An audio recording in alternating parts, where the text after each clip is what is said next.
শবে কদর। লাইলাতুল কদর বা কদরের রাতই হল রমজানের অন্যান্য মর্যাদার একটি দিক।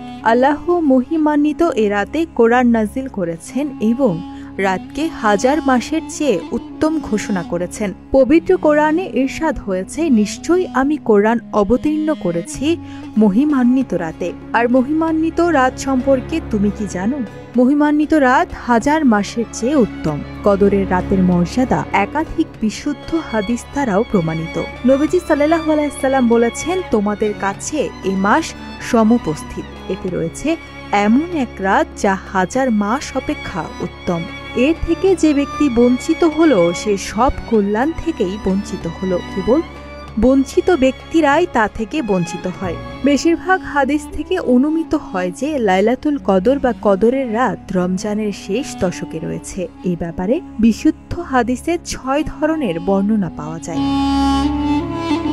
তাই প্রাজ্ঞ আলেমরা বলেন, রমজানের শেষ দশকের প্রত্যেক বিজোড় রাতে লাইলাতুল কদর অনুসন্ধান করা আবশ্যক। কেউ যদি তাতে অক্ষম হয় তবে সে যেন শেষ 3 রাতে আল্লাহর অনুগ্রহ অনুসন্ধান করে, আর তাও যদি সম্ভব না হয় তবে সে যেন 27 রমজানের রাতে তা অনুসন্ধান করে। প্রাজ্ঞ আলেমরা হাদিসের আলোকে লাইলাতুল কদর অনুসন্ধানে 4টি বিশেষ আমলের কথা বলেছেন। তা হল দেহ মনের পবিত্রতা অর্জন। লাইলাতুল কদরের বরকত লাভের প্রধান শর্ত ভেতর ও বাহিরের পবিত্রতা লাভ এবং একনিষ্ঠ হয়ে আল্লাহর দরবারে হাজির হওয়া। কেননা পবিত্র কোরআনে ইরশাদ হয়েছে, তারা তো আদিষ্ট হয়েছিল আল্লাহর অনুগত্যে বিশুদ্ধ চিত্ত হয়ে একনিষ্ঠভাবে তার ইবাদত করতে এবং সালাত কায়েম করতে ও জাকাত দিতে। এটাই সঠিক দিন। রাতে নামাজ ও ইবাদত।